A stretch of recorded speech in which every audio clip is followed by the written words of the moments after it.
അവൻ വീട്ടിൽ കതകടച്ചിരിക്കുന്നു.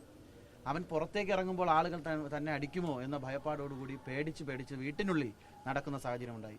വീണ്ടും വലിയ പ്രതീക്ഷയോടുകൂടി അവർ പറഞ്ഞിട്ടാണ് ആ കോളേജിലേക്ക് വിടുന്നത്. നമുക്കൊന്നും വിശ്വസിക്കാൻ പറ്റാത്ത ഒരു കാര്യം കൂടിയുണ്ട്.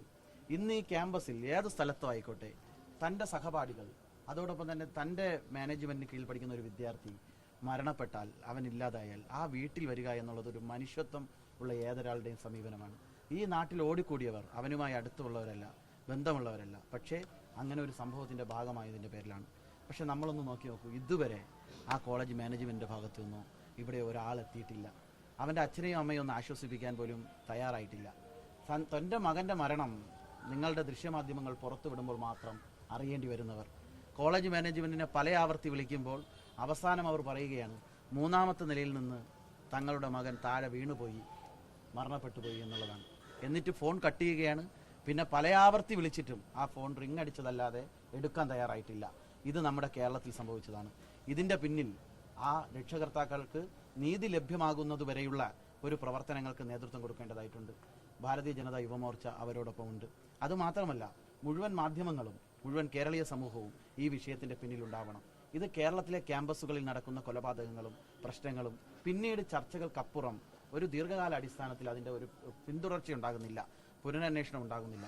അത് ഏത് വിഷയം എടുത്താലും അഭിമന്യു ഉൾപ്പെടെയുള്ള പ്രശ്നങ്ങൾ തന്നെ നമ്മുടെ മുന്നിലുണ്ട്. അതോടൊപ്പം തന്നെ ഈ പ്രശ്നങ്ങളുമുണ്ട്.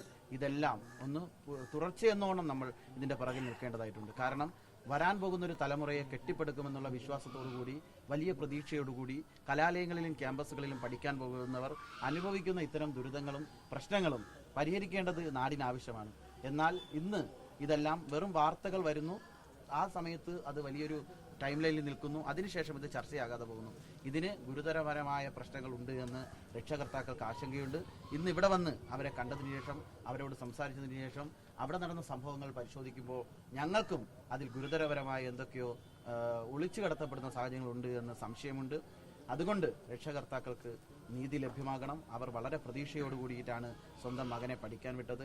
മെരിറ്റിലാണ്, അതൊരു മാനേജ്മെൻറ്റിൻ്റെ കീഴിൽ ഏതെങ്കിലും തരത്തിലുള്ള മാനേജ്മെൻറ്റ് സീറ്റിലല്ല, പകരം സർക്കാരിൻ്റെ മെരിറ്റ് സീറ്റിൽ അഡ്മിഷൻ നേടി പഠിക്കാൻ പോയൊരു വിദ്യാർത്ഥിയാണ്. അവന് പഠനം പൂർത്തിയാക്കാൻ സാധിച്ചില്ല എന്ന് മാത്രമല്ല, അവൻ ഇന്ന് ഈ ലോകത്തിലില്ല എന്നുള്ളത് കേരളത്തിലെ മുഴുവൻ പൊതുമനസാക്ഷിക്കും നഷ്ടമാണ്, വിഷമമാണ്, സങ്കടമാണ്.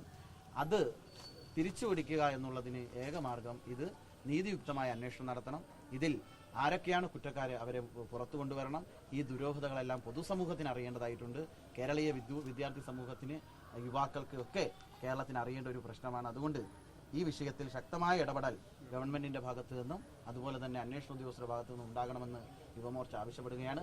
നാളെ മുതൽ ഈ വിഷയവുമായി ബന്ധപ്പെട്ട എല്ലാ കാര്യങ്ങളിലും യുവമോർച്ച ഉണ്ടാകും. ഞങ്ങൾ കേരളത്തിലെ ഗവർണറെയും അതുപോലെ തന്നെ DGPയെയും കാണാനുള്ള തുടർ നടപടികൾ യുവമോർച്ചയുടെ ഭാഗത്തു നിന്ന് സ്വീകരിക്കുമെന്നും ഈ അവസരത്തിൽ സൂചിപ്പിക്കുകയാണ്.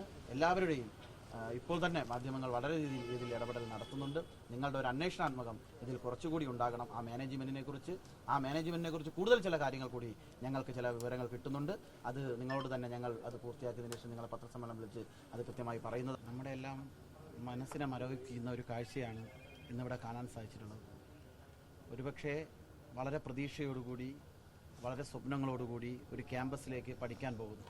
ഈ പ്രദേശത്തിൽ വന്ന പ്രിയപ്പെട്ട മാധ്യമപ്രവർത്തകരെല്ലാവരും കണ്ടിട്ടുണ്ടാവും ഈ പ്രദേശത്തിൻ്റെ അവസ്ഥ എന്താണ്. ഇങ്ങനെയുള്ള ഒരു പ്രദേശത്ത് നിന്ന് വലിയ സ്വപ്നങ്ങളോട് കൂടിയിട്ടാണ് ഒരു വിദ്യാർത്ഥി മെരിറ്റ് സീറ്റിൽ അഡ്മിഷൻ നേടിയിട്ട് ഒരു ക്യാമ്പസിലേക്ക് പോയിട്ടുള്ളത്. മെരിറ്റ് സീറ്റിൽ അഡ്മിഷൻ നേടുക എന്നുള്ള സാഹചര്യത്തെക്കുറിച്ച് നമുക്കെല്ലാവർക്കും അറിയാം. ആ മെരിറ്റ് സീറ്റിൽ നന്നായി പഠിച്ച്, ഈ എല്ലാ ചുറ്റുപാടുകളും പരിമിതികളും ഒക്കെ ഉണ്ടായിട്ട് പഠിച്ച് അവിടെ അഡ്മിഷൻ നേടി വിദ്യാഭ്യാസം പൂർത്തിയാക്കി തിരിച്ചു വരണമെന്നുള്ള സ്വപ്നത്തോടു കൂടി പോയ വിദ്യാർത്ഥിക്ക് നമ്മുടെ ഈ കേരളത്തിൻ്റെ മണ്ണിൽ അനുഭവിക്കേണ്ടി വന്ന പ്രശ്നങ്ങൾ എന്താണ് എന്ന് ഓരോ ദിവസവും ഈ വിഷയത്തിൽ പുറത്തു വന്നുകൊണ്ടിരിക്കുകയാണ്. ഇന്ന് രാവിലെ മുതൽ ഇതുവരെ എത്തുമ്പോൾ നമുക്കൊന്നും വിശ്വസിക്കാൻ പറ്റാത്ത രീതിയിലുള്ള കാര്യങ്ങളാണ് പുറത്തു വരുന്നത്. ഒന്ന്, റാഗിങ്ങിന് ഇരയാകുന്നു എന്ന ചെറിയ കാര്യം മാത്രമല്ല, ജാതിവെറിയുടെ അങ്ങേയറ്റത്തെ മനുഷ്യത്വരഹിതമായ കാര്യങ്ങൾക്ക് ഇരയാക്കപ്പെടുന്ന ഒരു വിദ്യാർത്ഥിയായി ഇന്ന് കേരളീയ സമൂഹത്തിൽ ഇന്ന് നമ്മുടെ പ്രിയപ്പെട്ട സഹോദരൻ മാറിയിരിക്കുകയാണ്. അവൻ ഇന്ന് ഈ ലോകത്തിലില്ല, പക്ഷെ അവൻ അനുഭവിച്ച പ്രശ്നങ്ങൾ, ആ കാര്യങ്ങളെല്ലാം ഇന്ന് ഈ സമൂഹത്തിലുണ്ട്. അവൻ ഈ വീട്ടിൽ വന്നിട്ട് കതകടച്ചിരിക്കുകയാണ്. അച്ഛനും അമ്മയും നിങ്ങളെല്ലാവരും കണ്ടിട്ടുണ്ടാവും. അച്ഛൻ ഇപ്പോൾ നമ്മൾ സംസാരിച്ചപ്പോൾ വാക്കുകൾ പൂർത്തിയാക്കാതെയാണ് ഞങ്ങളോട് പലപ്പോഴും സംസാരിക്കേണ്ട അവസ്ഥ വരുന്നത്.